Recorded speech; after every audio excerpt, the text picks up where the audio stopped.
Si pueden, acompáñenme a Romanos capítulo 3.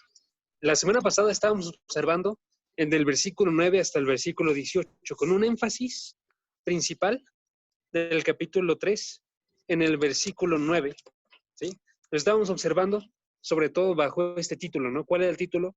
Todos estamos bajo pecado o estamos bajo pecado. Entonces era esta idea. ¿Qué significa que nosotros estemos bajo pecado? Significa que nosotros estamos como personas que son gobernadas por el pecado, significa que somos esclavos del pecado, ¿sí? Y esto abarca todos los rasgos de nuestra vida.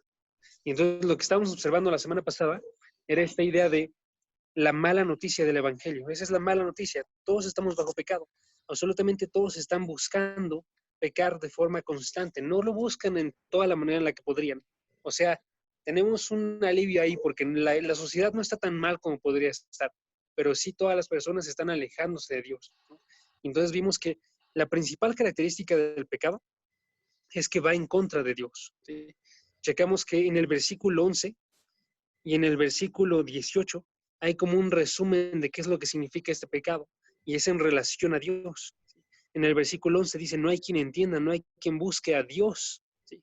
Y en el versículo 18 es, no hay temor de Dios delante de los ojos de las personas, ¿no? Entonces esto es lo principal para las personas en el pecado, es que no observan a Dios. Nosotros podemos medir la forma en la que andamos en relación a otro y decir, estamos muy bien, pero en relación a Dios, estar mal. Y entonces nos muestra entonces nuestra gran maldad. Porque si actuásemos bien nosotros para con las demás personas, en verdad actuaríamos bien nosotros para con Dios, primeramente. Entonces es extremadamente grande eso. Ahora, estamos viendo una forma como introductoria la semana pasada, en la cual les digo, este es el énfasis, todos están bajo pecado, ¿sí? Pero no nos metimos a ver cuál es la cosa que está diciendo cada uno de estos versículos que cita Pablo, porque la forma en la que Pablo está definiendo esto es a través de citas del Antiguo Testamento. Son 6 citas del Antiguo Testamento que realiza del versículo 10 hasta el versículo 18. ¿Sí? Entonces es importante que veamos también esto, para que veamos rasgos definidos de lo que significa este pecado, ¿sí? Entonces vamos a comenzar hoy y pueden titular el mensaje como no hay justo ni aun uno. ¿Sí? No hay justo ni aun uno. Y vamos a observar esto principalmente. No hay justo ni aun uno. Ese es el veredicto. El otro título que tenía para esto, que también pueden ponerlo si quieren, era el pecado de los hombres. Entonces, porque lo que vamos a definir nosotros es ese pecado de los hombres. Lo vamos a definir nosotros a través de 3 puntos. Uno es el veredicto. Segundo es el interior y el exterior del individuo. El interior y el exterior del individuo. Y 3 es el origen. Y ya si nos da tiempo, vamos a ver 4, el resultado. Ese no estoy tan seguro, por eso es que no lo estoy nombrando. Pero si nos da tiempo, vamos a ver el resultado. Y si nos da tiempo de llegar hasta ahí, ya terminamos la sección de pecado. Y la próxima vamos a comenzar con el versículo 21, que habla acerca de Jesucristo y la forma en la que ha llegado para poder justificar a las personas y para poder redimir a todas las personas. Pero entonces vamos a comenzar, ¿va? Entonces, la idea de aquí, la idea principal de este pasaje, del versículo 10 al versículo 18, es Pablo quiere defender el hecho de que no hay justo ni aún uno, en base al veredicto de Dios. ¿Sí? Esa es la idea principal. Es el veredicto de Dios acerca de cómo es que no hay justo ni aún uno. Y eso es extremadamente importante. Si nosotros pensamos en Pablo, Pablo realiza todo en relación a Dios. Si observamos nosotros, por ejemplo, al inicio de la carta, podemos ver que literalmente él se menciona a sí mismo en el primer versículo como siervo de Cristo, ¿sí? Como llamado a ser apóstol. Esta parte de apóstol nos hace referencia a cómo es que era un mensajero de Jesucristo. ¿Sí? Y no solamente un mensajero, sino como un mensajero que le pertenecía a Jesucristo.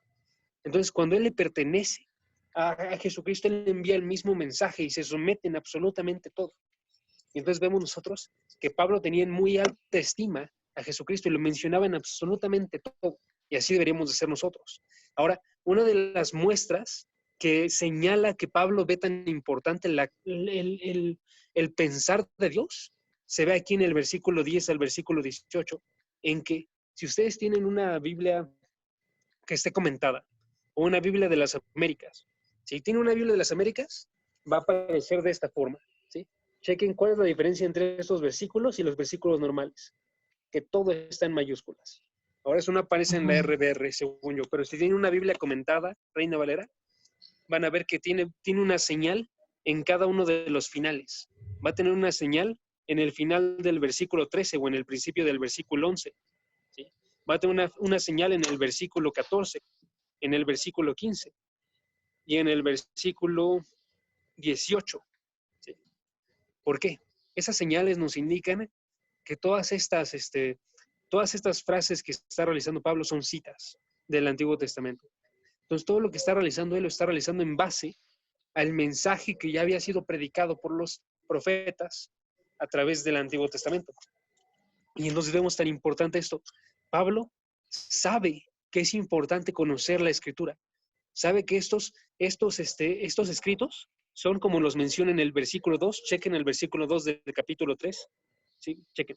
¿Cuál es el beneficio de los judíos? ¿Cuál es la ventaja de los judíos? Grande. Eso es el versículo 1. Grande, versículo 2, en todo sentido. En primer lugar, porque a ellos les han sido confiados los oráculos de Dios. ¿Ok? Está diciendo, ¿tienen alguna ventaja los judíos? ¿Había alguna diferencia entre los judíos y el resto de las personas que son paganas? Sí. Primeramente, y es como una lista que después va a completar él en el versículo 9, 4 al 5, con otras 9 cosas, con otras 8 cosas, perdón, pero aquí nada más permanece en una sola cosa. Primeramente es grande la ventaja que tiene el judío porque tiene los oráculos de Dios, porque tiene, o otra forma de decir eso, la proclamación de Dios. Entonces es tan grande esto, el hecho de Pablo ve tan importante en la Escritura, que le está diciendo, esa es la mayor ventaja que tienen ustedes, judíos. Hay una ventaja que es extremadamente grande en esto porque ustedes sabían entonces cómo es que todo es lo que todo tenía que ser. ¿Sí? Y luego nos va a decir en el capítulo 9, y esta ventaja se completa cuando llega el Hijo, Jesucristo. Y esa se vuelve la mayor ventaja ahora que tienen ustedes, ¿no? Que el Hijo nació de los judíos. Pero bueno, entonces es tan importante esto. Chequen entonces cómo comienza el versículo 10. El versículo 10 dice, como está escrito. ¿Sí? Entonces comienza a citar. Y esto Pablo ya lo había mencionado 3 veces. En el capítulo 1, versículo 17. En el capítulo 2, versículo 24. Y en el capítulo 3, versículo 4, esta frase de como está escrito. Pero no son las únicas menciones que tiene. Aparte del capítulo 1, 17, del 2, 24 y del 3, 4, Pablo va a mencionar otra vez esta frase 12 veces más dentro de la carta. Como está escrito. ¿Por qué? Entonces el punto aquí principal es esto. Porque Pablo sabe que la palabra escrita de Dios es la base para su mensaje, es la base para el mensaje que él lleva, es la base para sus convicciones de Pablo y es la base para sus argumentos de Pablo. ¿Sí? Entonces, es la base para su mensaje. De modo que cuando nos dice el capítulo 1, versículo 17, como está escrito, el justo por la fe vivirá, el justo por la fe vivirá, él dice, el evangelio se basa en lo que está escrito. O cuando nos habla del evangelio en el capítulo 1, versículo 4, él dice, es un evangelio acerca de su hijo, como estaba escrito en las escrituras, ¿sí? Como estaba dicho en las escrituras, que iba a ser alguien que iba a descender de David. ¿Sí? Está diciendo, el mensaje surge de las escrituras, a fuerzas. Y ese mensaje entonces genera convicciones dentro de mí, de modo que lo que yo veo escrito aquí, a mí me envía a estar actuando.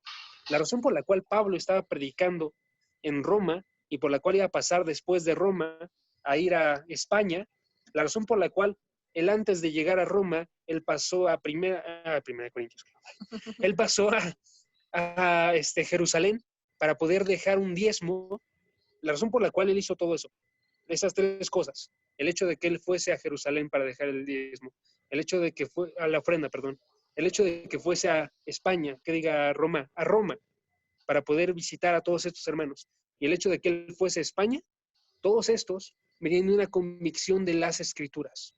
Entonces nos dice en Romanos capítulo 15, la razón por la cual yo voy es porque dice la palabra, a donde sea que no ha sido predicado el nombre de Jesucristo, tiene que ser predicado. Por eso yo voy a ir a España.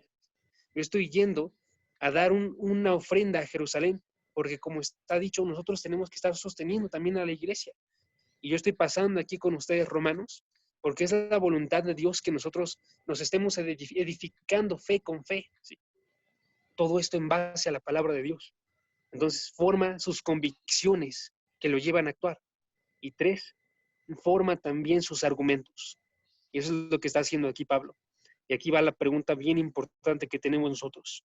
Si la vez pasada les estaba diciendo, ustedes tienen que tener esta verdad cimentada y ustedes estarla compartiendo, y Pablo está haciendo exactamente eso, ¿en base a qué la vamos a compartir? La vamos a compartir en base a nuestras experiencias malas que hemos tenido con otros hombres. La vamos a compartir en base a la forma en la que nosotros razonamos las cosas. O, mejor respuesta, la vamos a compartir en base a lo que dice la Escritura. Porque es la misma palabra de Dios, ¿sí? Y Oye, entonces, pero aquí me Pablo, resulta algo, ahorita que dijiste de lo de Roma y del, sí, de Roma, y de los, y que va a dar los diezmos. dime, Jazz, ¿qué pasó? Digo, a lo mejor no viene en el otro, viene en Apocalipsis, pero algo de esto, Ajá, yo que estoy estudiando con César los miércoles el de Apocalipsis, ajá. también ahí dice, no recuerdan qué capítulo fue, pero dice que fue a dar, precisamente así dice, a Roma los diezmos y las ofrendas. Ah, caray. No estoy seguro de dónde viene eso, Jazz. Ujú.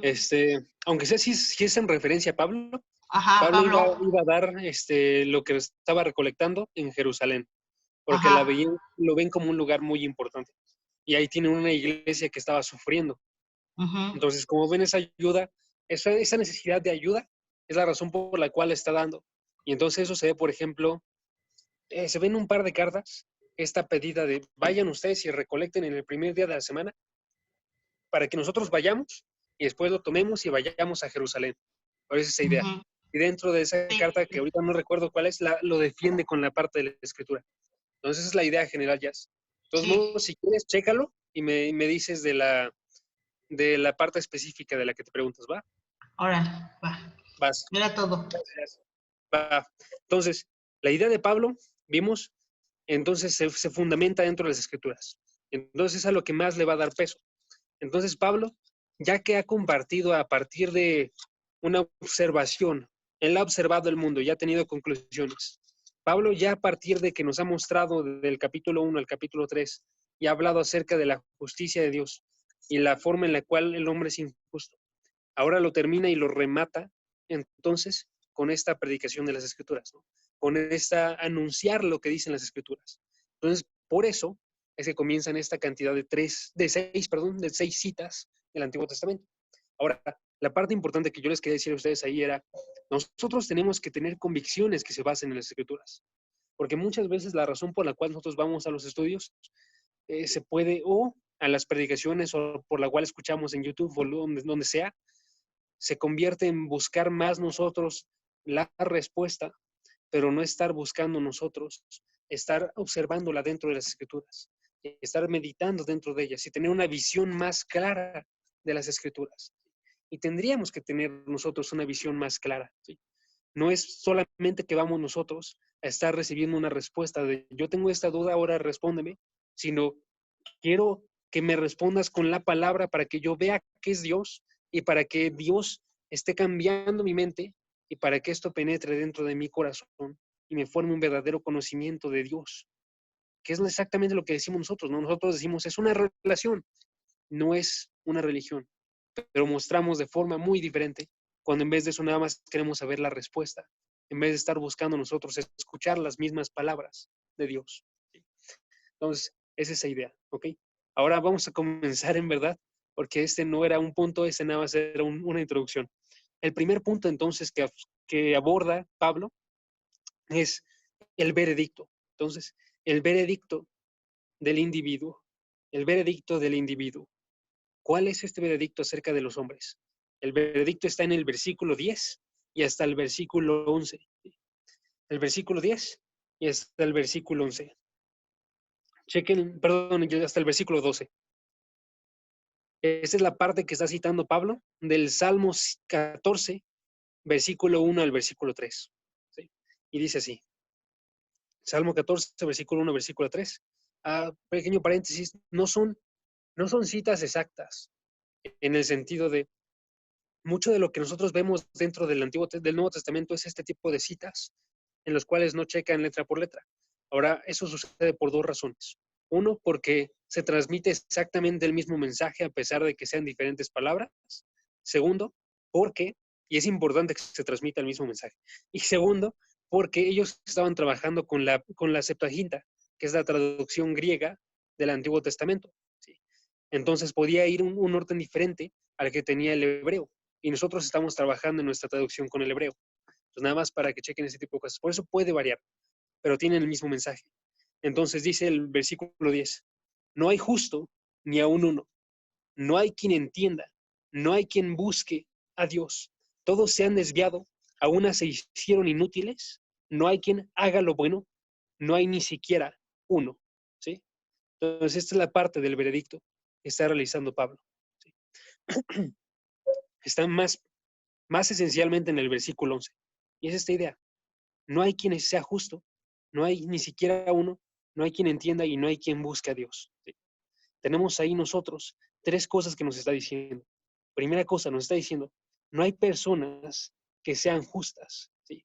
Absolutamente todos, significa eso, están condenados.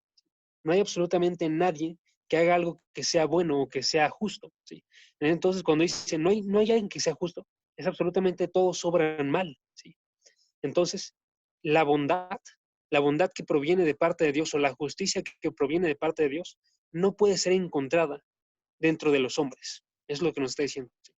Cuando dice entonces no hay justo, no hay absolutamente nadie que obre bondad dentro del mundo caído de los hombres. ¿Sí? Ahora, dentro de eso, esta conclusión que está realizando Pablo, este veredicto, se fundamenta en dos cosas principalmente. Uno, no hay entendimiento, y otro, no se busca a Dios. Y nos hace entonces referencia a dos cosas. Primeramente, nos hace referencia que en el interior de este individuo, de esta persona, no hay un entender las cosas de Dios. Todas las cosas de Dios son externas al individuo. ¿Sí? Entonces el individuo no puede comprenderlas. ¿Sí? Cuando está haciendo referencia a esta parte de entender, es una palabra que hace referencia a estar retando su pensamiento y no puede lograr comprenderlo. Está retándolo de tal forma que excede las capacidades que tiene esta persona. Y entonces, cuando esta persona, una persona que está caída, vemos que no entiende, lo que no entiende es la palabra de Dios y las formas de Dios. ¿Sí? La palabra de Dios y los caminos de Dios. La palabra de Dios y los caminos de Dios. ¿Ok? Veamos dos versículos rápidamente para checar esto. Primera de Corintios, capítulo 1, para ver que no se puede entender la palabra de Dios. ¿Ok? Primera de Corintios, capítulo... Dame un segundo. Perdón, era el capítulo 2, versículo 11. Capítulo 2, versículo 11. Sí.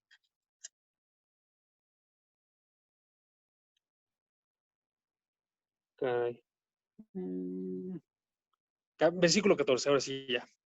Capítulo 2, versículo 14 dice, pero el hombre natural, o sea, cuando hace referencia al hombre natural, está haciendo referencia al hombre en su condición sin el Espíritu de Dios, ¿sí? El hombre que está caído, el hombre sin que Dios esté actuando dentro de su ser. Entonces, el hombre natural no acepta las cosas del Espíritu de Dios, porque para él son necedad, y no, chequen, no puede entenderlas, no las puede entender, porque son cosas que se disciernen espiritualmente, ¿sí? Un hombre caído no puede comprender las cosas de Dios porque están fuera de sus capacidades. No puede comprender la palabra de Dios porque está fuera de sus capacidades. Se tiene que discernir espiritualmente. Ahora chequen el otro, Isaías 55, versículo 8, que es un versículo muy conocido. Isaías 55, versículo 8.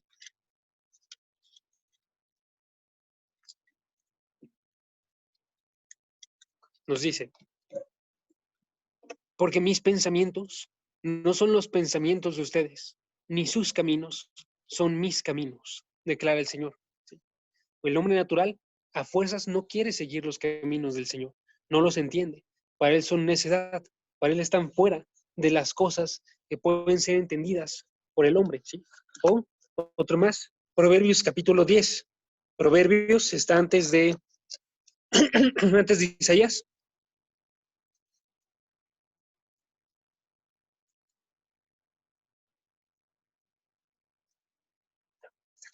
Proverbios capítulo 1, versículo 20. Y aquí dice Proverbios 1, versículo 20. Dice, la sabiduría clama en la calle, en las plazas alza su voz. Ahora váyanse al capítulo 8, versículo 1. Dentro del Proverbios también. Proverbios 8, versículo 1. Dice, ¿no clama la sabiduría y levanta su voz la prudencia? Dentro de estos dos contextos, lo que está haciéndonos referencia cuando habla de esta sabiduría dice, está disponible, está hablando, está llamando, pero no hay nadie que la esté buscando y no hay nadie que la esté agarrando. ¿Sí? Entonces, este es tan grande. No quiere una persona entender las cosas de Dios, no quiere buscar las cosas de Dios y tampoco puede buscarlas. ¿Sí? Y entonces vamos a la siguiente parte.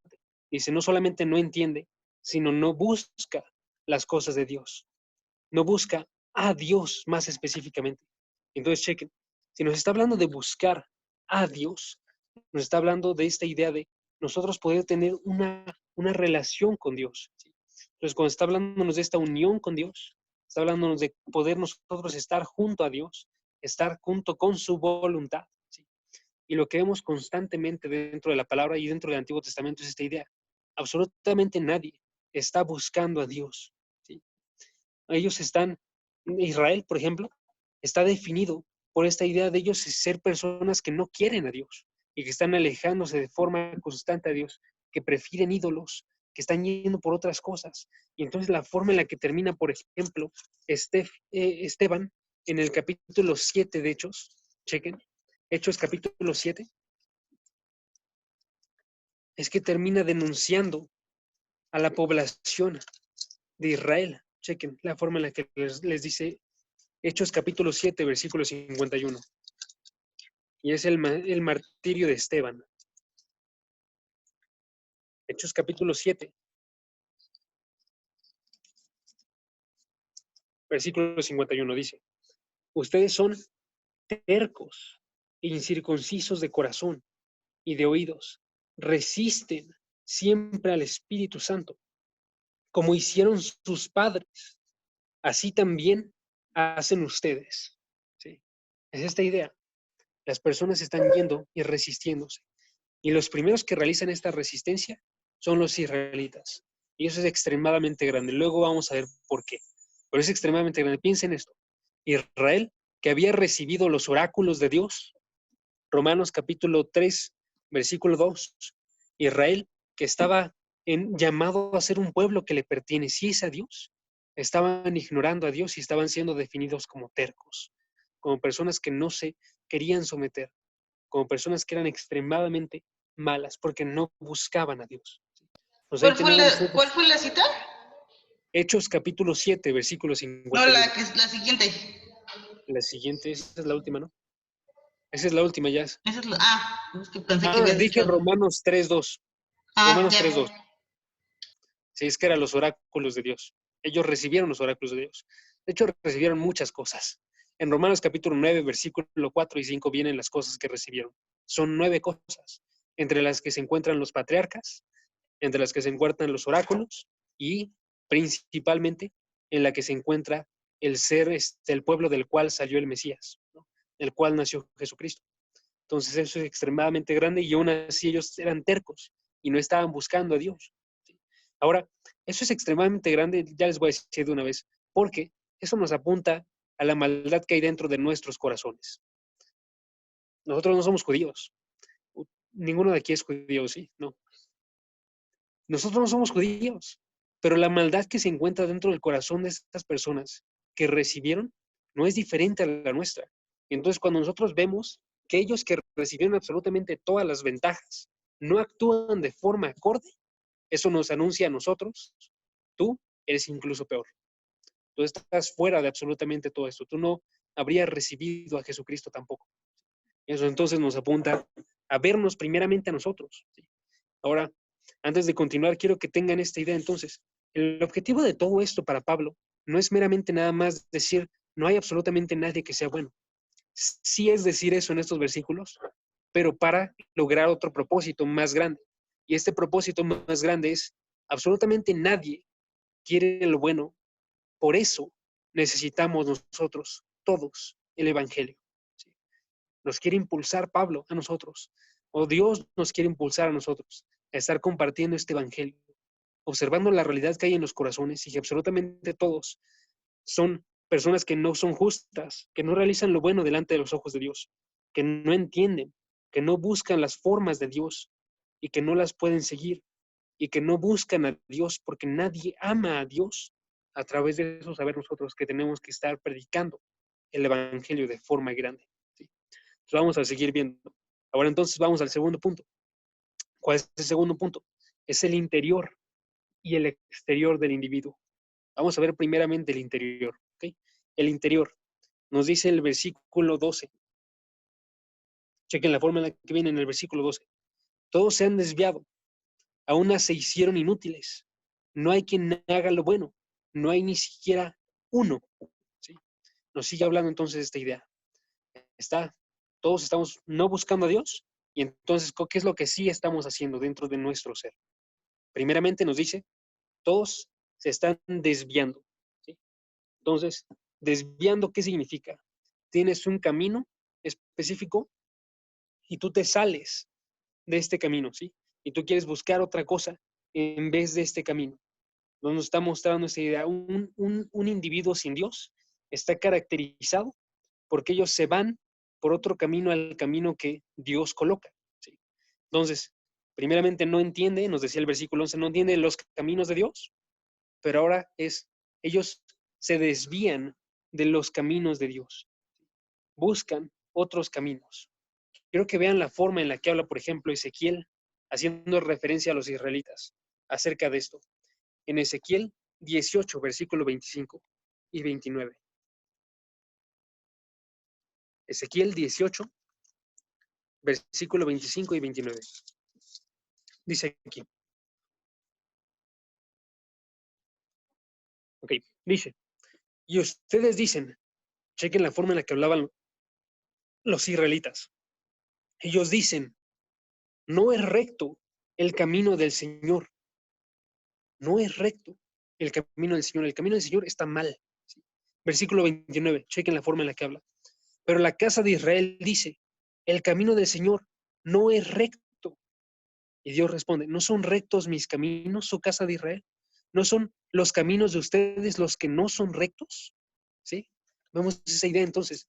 Ellos no están viendo, no están buscando el camino de Dios, pero además de eso, ellos están buscando desviarse e irse por otro camino, porque ellos observan bien cómo irse por otro camino. Y esa es la forma en la que está el mundo ahorita, hermanos. Todos están viendo sus caminos como correctos, pero sus caminos están fuera del camino del Señor. Todos estos caminos son caminos que nos dice aquí, chequen, todos se han desviado, a unas se hicieron inútiles. Son caminos que en la desviación crean inutilidad. Entonces, desviación crea inutilidad. Y esta palabra de inutilidad nos hace referencia a cómo es que literalmente ya no son una sociedad que sirva. Entonces, es una sociedad inútil. Es una sociedad que está marcada por un colapso moral de todos. Entonces, ya ninguna cosa que debería ser esta sociedad la realiza, sino que realizan solamente cosas que son depravadas, solamente son cosas que van en contra de todas las demás. Ahora, cuando nos hace referencia a esta parte de a una, entonces nos dice, esto es toda la sociedad, nadie se escapa de esto. A una, todos ellos van juntos, todos ellos formados por individuos que son reconocidos por no estar buscando lo que es bueno. Entonces, en una, tienen un mismo sentir y ese sentir los lleva hacia la inutilidad. ¿Sí? Y entonces remarca esto con la siguiente parte del versículo. No hay quien haga lo bueno, no hay ni siquiera uno. ¿Sí? Entonces, chequen esa idea. Está diciéndonos la primera parte del versículo 12, del versículo 12. Todos se han desviado del camino del Señor en este caso. Aún se hicieron inútiles. No cumplen lo que tendrían que estar cumpliendo como sociedad. ¿Y cómo se puede decir eso de otra forma? No hay nadie que haga lo bueno, no hay ni siquiera uno dentro de esta sociedad que lo realice. Ese es el interior del hombre. Ahora vamos a ver el exterior del hombre, el exterior del individuo. Chequen la forma en la que nos habla el versículo 13 y 14. Entonces, el versículo 13 nos habla acerca de la forma en la que son las gargantas de los hombres, o la palabra. Entonces, ¿cuál es el uso que realizamos nosotros con nuestras palabras? 13 y 14 nos habla acerca de eso. En el versículo 15 hasta el versículo 17 nos habla de acciones con nuestro cuerpo, ¿sí? Y la forma en la que nosotros llevamos nuestras acciones. Entonces comienza primeramente con la palabra. ¿Por qué? Porque la palabra es uno de los primeros medios por los cuales nosotros observamos la maldad que hay en el hombre. Nos dice, por ejemplo, las palabras de Jesucristo mismo. Jesucristo mismo, ¿se acuerdan cómo es que habla en Mateo capítulo 12, versículo 34? Chequen, Mateo 12, versículo 34.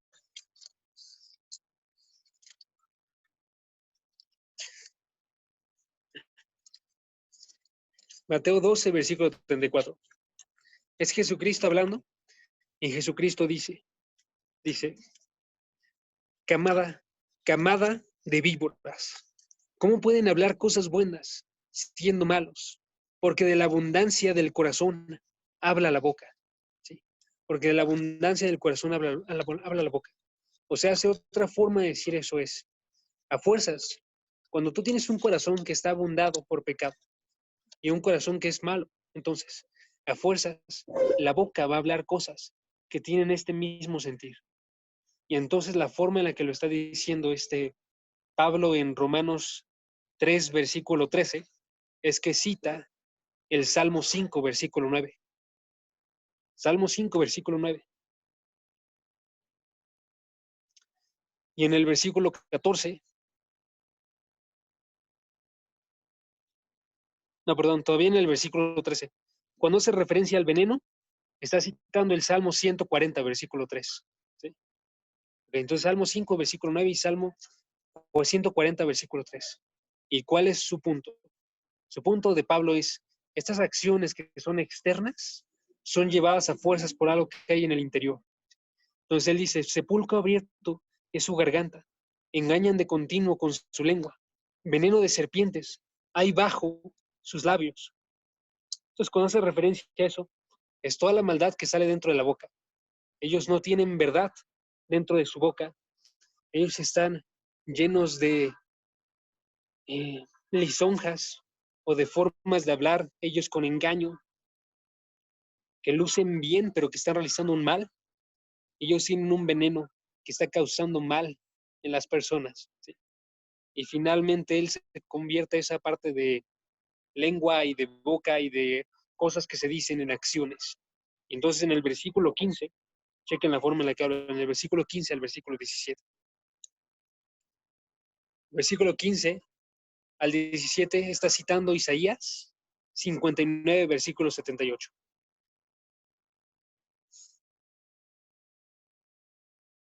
Ok. Y la forma en la que habla aquí, Pablo, es esta.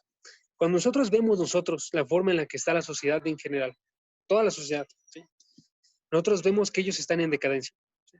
Y estamos viendo que continuamente se ve esto dentro de la historia, continuamente se ve esto a partir de que tú observas la forma en la que surge una cosa, que es la ira, ¿sí? Entonces chequen la forma en la que nos habla el versículo 14 al versículo 17. Dice, llena está su boca de maldición y amargura, ¿sí? Está hablándonos de una ira que se encuentra en las personas. Sus pies son veloces para derramar sangre, pero pasa inmediatamente al asesinato. Destrucción y miseria hay en sus caminos, y la senda de paz no han conocido. Entonces, si checan, en el versículo 14 y 15 hace un paso radical. Y este paso radical es esto. Cuando tú ves la ira que hay dentro de los hombres, esta ira prontamente se convierte en asesinato. Quizás no todas las personas asesinan, pero todas las personas tienen ira. Todas las personas incluso defienden la ira. Y cuando ellos vemos nosotros que tienen esta ira y que defienden la ira, que algunos le llaman a esta ira como necesaria para poder liberarse, como que piensan que es malo no estarse airando, o que piensan ellos que pueden defenderlo como una forma de dar a la otra persona lo que merece la otra persona. Estamos viendo nosotros entonces que el mal que origina el mismo asesinato, ellos lo están aceptando. ¿Sí? Y entonces, aun cuando ellas, no todas las personas asesinan de forma corporal, todas tienen los principios de este asesinato y todas consiguen exactamente el mismo resultado. Y el resultado que da entonces Pablo está en el versículo 16. ¿Cuál es este resultado? Es destrucción, es miseria, y es que no hay una senda de paz. ¿Sí? Hay destrucción, hay miseria, y la senda de paz no han conocido. ¿Sí? Entonces está diciéndonos él que tanto cuando escribió Isaías esto, en el siglo 8 antes de Cristo, como Pablo, en el primer siglo de nuestra era, como nosotros que vivimos en el siglo 21, ¿sí? En todos esos siglos estaba definido exactamente lo mismo. Había una ira que generaba miseria. Había una ira que generó en el siglo XX asesinatos con bombas de miles de personas. ¿Sí? Hay una ira que en estos días, ahorita mismo cuando nosotros estamos hablando, hay alrededor de 30,000 bebés que están muriendo diariamente por aborto. ¿Sí? En esta ira siguen habiendo muertes y miseria para cada una de las personas. ¿Sí? Ahora, eso es el exterior del hombre, pero todo esto surge de un solo lugar. ¿Sí? Y entonces vemos en el versículo 18 cuál es el origen. En el versículo 18 está el origen.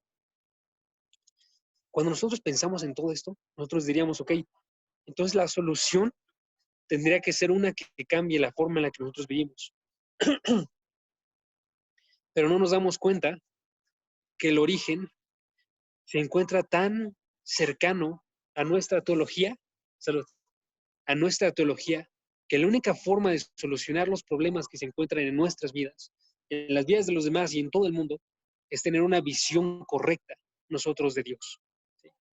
Aunque pensamos luego que la teología es inútil, la teología es exactamente lo que necesitamos todos nosotros, porque vemos el origen que el versículo 18 lo define así. Versículo 18. No hay temor de Dios delante de sus ojos. ¿Sí? Teología es literalmente la forma en la que nosotros observamos a Dios. ¿Sí? Entonces, cuando nosotros tenemos una mirada de Dios que no tiene ni asombro, ni, ni reverencia, es una mirada que no va a dar gloria ni honor. ¿Sí? Si no hay asombro ni reverencia, no va a haber ni gloria ni honor para Dios. ¿Sí? Y entonces nos muestra que la forma en la cual tiene que suceder esto es con algo que se le llama temor. Temor es esta reverencia que muy pocas personas tienen, porque no ven de forma correcta a Dios como alguien que es grande. Y falta de temor en Dios es lo que genera toda esta miseria, lo que genera el mal en los labios de los corazones de las personas, lo que genera que ellos se pierdan y se alejen del camino de Dios de forma continua, porque no ven de forma importante a Dios. ¿Sí? Ahora vamos a ver cuál es ese resultado para nosotros. El resultado para nosotros está en el versículo 19 y 20. El resultado. ¿Sí? Entonces, la cosa principal que estaba diciendo delante de todo esto, les había dicho Pablo, es esta idea. ¿Cuál es la idea que dije al inicio? El objetivo de Pablo es mostrar que no hay ni siquiera uno. Me salté una parte. La parte que me salté es, no hay ni siquiera uno delante de los judíos. O sea, regresemos al versículo 9. Chequen la forma en la que habla. Versículo 9. ¿Cuál es el énfasis? Entonces, ¿qué? ¿Somos nosotros mejores que ellos?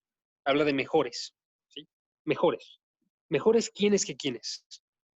De ninguna manera, dice el versículo, porque ya hemos denunciado que tanto, ahí están los dos grupos que va a observar, tanto judíos como griegos están todos bajo pecado, ¿sí? El énfasis de Pablo en el versículo 9 es este. Todos están bajo pecado, no hay justo ni siquiera uno, y judíos, ustedes son los que tienen que verlo. Judíos, véanlo. Ahora chequen lo que dice el versículo 19 y 20, teniendo en cuenta esto. Versículo 19. Ahora bien, sabemos que cuanto dice la ley, lo dice a los que están bajo la ley. ¿Ok? ¿Quiénes están aquí? ¿Quién está haciendo referencia a esto? ¿Quiénes son los que recibieron la ley? Los judíos. ¿Sí? Sabemos que lo que dice la ley, lo dice a los que están bajo la ley, los judíos. ¿Para qué?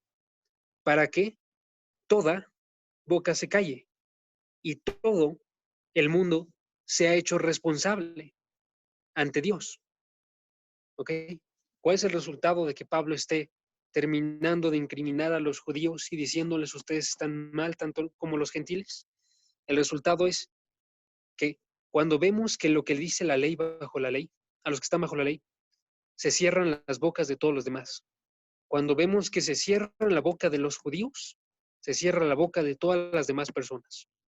Aquí es lo que significa este versículo, estos dos versículos. Significan que cuando los judíos que recibieron la ley y estaban bajo la ley no la cumplieron, nos mostraron a todos los demás que nosotros no podemos cumplir la ley, que nadie de nosotros puede decir algo delante de Dios, porque ellos tenían los argumentos más sólidos, pero nuestra boca se queda callada y no se puede justificar a sí misma delante de Dios. Y todo el mundo se queda hecho responsable ante Dios. Nadie se puede zafar entonces de esta condenación que sabemos que viene para absolutamente todas las personas. Versículo 20 lo explica. Porque las obras de la ley, ningún ser humano, porque por las obras de la ley, perdón, ningún ser humano será justificado delante de él, delante de Dios, pues por medio de la ley viene el conocimiento del pecado. ¿Sí? Ok, versículo 20. Porque por las obras de la ley, porque, versículo 20, nos está dando una explicación del versículo 19. Si el versículo 19 dice, sabemos que lo que dice la ley, se lo dice a las personas que están bajo la ley para ser responsable a todos, es porque las obras de la ley no han justificado absolutamente a nadie. ¿Sí? Si las obras de la ley no han justificado a las personas que tenían la ley, entonces nos muestran que no pueden justificar a nadie. Y también entonces nos muestran cuál es el verdadero propósito de la ley. Pues por medio de la ley viene el conocimiento del pecado. Este conocimiento del pecado no está haciendo referencia, por ejemplo, a que la ley te dice no pecarás y por tanto tú conoces que es pecado pecar, ¿no? No, nos está diciendo que cuando ellos estaban realizando las cosas de la ley y no lograron cumplir las cosas de la ley, se ve entonces que la ley lo que realiza es mostrarnos y ayudarnos a nosotros a conocer que somos pecadores, que tienen una necesidad grande de Dios. ¿Sí? Y entonces el resultado es que toda boca se calle y que toda persona sea hecha responsable delante de Dios. ¿Para qué? ¿Para qué responsable? Para que todos siendo culpables veamos que necesitamos de algo más. No podemos justificarnos con nuestra boca. No podemos justificarnos nosotros con nuestras acciones. Entonces, ¿con qué sí necesitamos justificarnos nosotros? Necesitamos justificarnos a través del único evangelio que está realizando estas acciones por nosotros. ¿Sí? Las acciones de Jesucristo que murió en la cruz por cada uno de nosotros. Si nosotros en fe nos rendimos a Él y dejamos de ser soberbios y dejamos de estar intentando justificarnos a nosotros mismos a través de argumentos o a través de acciones. ¿Sí? Para terminar, entonces, voy a darles 5 puntos. 5 puntos de la forma en la que tenemos que entonces nosotros responder a este mensaje. ¿Sí? Primer punto. Tenemos que conocer que el mayor problema de la humanidad es que detienen con injusticia la verdad. ¿Sí? El mayor problema de la humanidad es que detiene la verdad. Eso es versículo 1:18 de Romanos, que es con lo que comenzó todo esto, toda esta sección. Entonces, ¿qué es lo que nos dice eso? El mayor problema es detener la verdad. ¿Por qué? Porque en el centro de todas las personas, todos saben que son pecadores, pero todos están deteniendo esta verdad. Están ellos viendo más bien como bueno una esperanza falsa que se detiene con mentiras. Ellos niegan realizar mal. Ellos niegan y naciones completas sufren esta calamidad porque ellos son llevados por personas que están corruptas, porque son llevados por personas que están generando guerras, que están generando peleas políticas y no están viendo esa maldad. Y en lo individual también. Están generando peleas dentro de las casas. Están generando peleas con sus parejas, con sus hermanos. Pero no observan que ellos son los que están realizando esta maldad.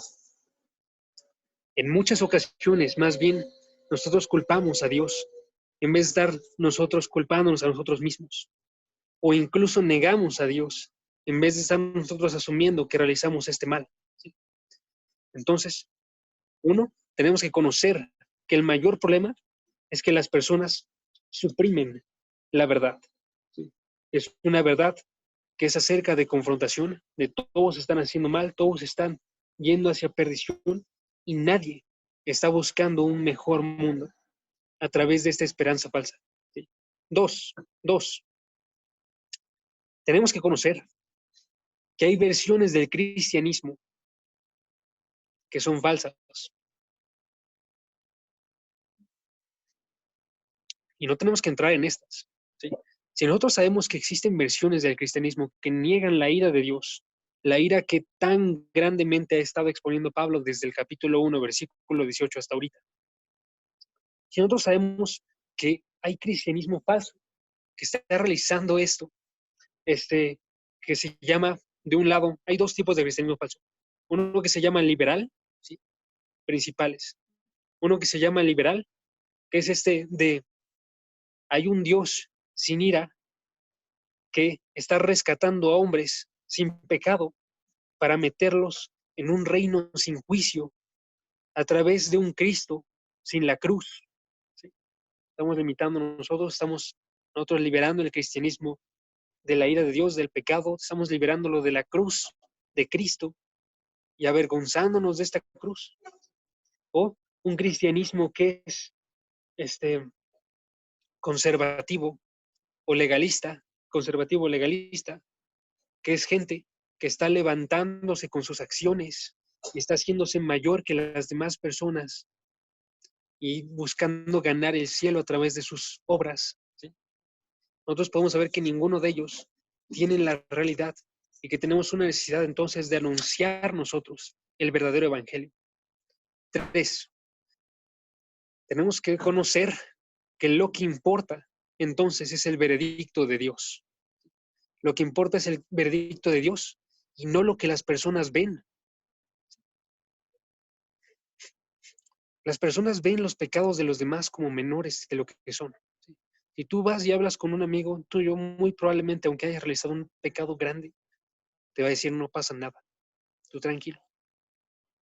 Y no te va a decir arrepiéntete. Es muy grande que nosotros veamos que Dios es quien está definiendo lo que es bueno. Y los hombres son los que normalizan el pecado. ¿Sí? Y lo defienden. Y entonces tenemos que ver que aun cuando nosotros tengamos que decir la verdad y esa verdad genere que otras personas nos odien es porque son odiadores de Dios. Y nosotros tenemos que seguir firmes en la verdad que habla Dios. El otro día estábamos en el Sin Filtro, íbamos a hacer una pregunta. Y para poder investigar acerca de la pregunta, vi literalmente una pregunta muy similar en internet y la forma en la que lo contestaban. Y la pregunta era una chava que estaba diciendo, tengo una amiga que piensa que es homosexual. Bueno, que se llama homosexual más bien, no que piensa. Que se llama homosexual. ¿Qué le puedo decir? Porque cuando yo le empiezo a hablar, ella piensa que yo estoy odiándola a ella. Y la respuesta es esa, o sea, La forma en la que tú estás hablándole no es porque sea con odio, es porque necesitas decir ese tipo de cosas, porque Dios es quien está diciéndolas. El resto de la pregunta decía, de la chava, decía, ella, la chica que es homosexual, piensa que todas las personas la odian, pero que Dios la ama en lo que está realizando. Se distorsiona su visión del mundo, es lo que estaba sucediendo. Se distorsiona su visión del mundo, de modo que ella piense incluso más bien como Dios su conciencia y su forma de pensar en vez de ver lo que está realizando mal. Y ella piensa que a fuerzas su pensamiento es Dios y la forma en la que lo observan las demás personas es maldad. Y probablemente puede haber personas que lo estén haciendo mal, ¿saben? Pero nosotros tenemos que darnos cuenta entonces, cuatro, que Dios le importan las personas. Conocer que Dios le importan las personas tanto que las confronta.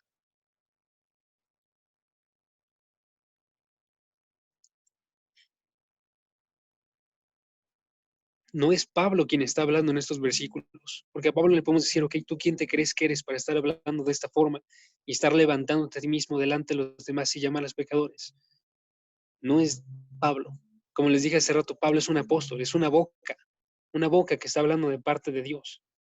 Ahora, es tanto en cuanto se mantiene dentro del mensaje, y este mensaje nunca es completado si no se habla acerca del Evangelio. Tiene que hablarse acerca del Evangelio, ¿sí? Pero Pablo habla de esta forma para poder salvar a las personas, y de la misma forma nosotros tenemos que hablar de esta forma con la verdad del pecado del hombre para poder salvar a las personas, ¿sí? Es una gracia que nos muestra el verdadero antídoto para el mal que hay dentro de los hombres. Y cinco. Entonces tenemos que conocer nosotros que el separarnos de este mensaje es separarnos de Dios. ¿Okay? Y ese es el punto con el que quiero terminar. Si nosotros nos separamos de este mensaje del que dice las Escrituras y lo estamos modificando y lo estamos nosotros cambiando para que sea más acorde a lo que nos gusta, nosotros estamos perdiendo de vista el hecho de que esto mismo es a través de lo que nosotros tenemos una relación con Dios. Y que cuando nosotros separamos ciertas partes del mensaje, lo que estamos haciendo es que estamos dejando de lado a Dios.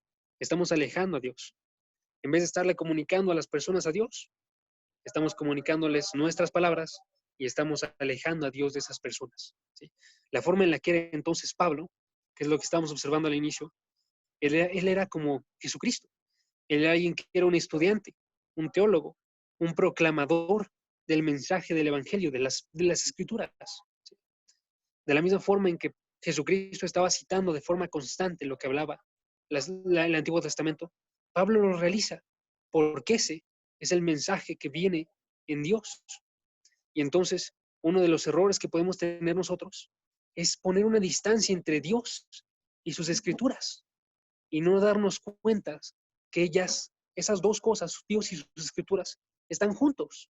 Y si nosotros dejamos de fuera sus escrituras, estamos dejando de fuera a Dios, ¿sí? Las palabras de Dios son literalmente esto, son los oráculos de Dios, son sus pensamientos, es su propósito, es su voluntad. Y entonces tenemos que más bien nosotros ver que estos tienen que ir unidos y que nosotros confiamos en Dios tanto que comunicamos exactamente su evangelio como Dios quiere, ¿sí? Nosotros hablamos, porque sabemos que donde se predican las escrituras, el cristianismo florece. Donde se predica todo lo demás, florecen un buen de movimientos. Pero al nuestro, el único que nos importa es que florezca el cristianismo, que florezca una unión con Dios. Entonces, hermanos, hay que ver estas realidades, la realidad del pecado del hombre, ver la realidad, dónde tiene su origen, que se origina en una mala visión de Dios que no es reverente, ver que genera cosas internas y externas en el hombre que afectan toda la sociedad y todas las personas, y finalmente que la mayor afección que tiene es una separación con Dios, que es nuestro Salvador. No nos alejemos de Dios, sino unámonos a Él. Meni, ¿me ayudas a orar, por favor? Sí. Gracias. Padre, te damos gracias, Señor, te bendecimos porque nos permites el día de hoy conectarnos aquí, Señor, aprender más de este libro de Romanos, Señor. Gracias por todo lo que nos has permitido aprender y entender, Señor, y ser edificados por medio de tu palabra. Gracias por la vida de Jaso, gracias por la vida de Luz, de todos los que pudimos conectarnos. Gracias por la vida de Chris, que pudo ir presencialmente. Te pedimos, Señor, que el día de hoy nos permitas entender que no hay ni un justo, no hay justo ni uno que pueda decir que él mismo es justificado, Señor.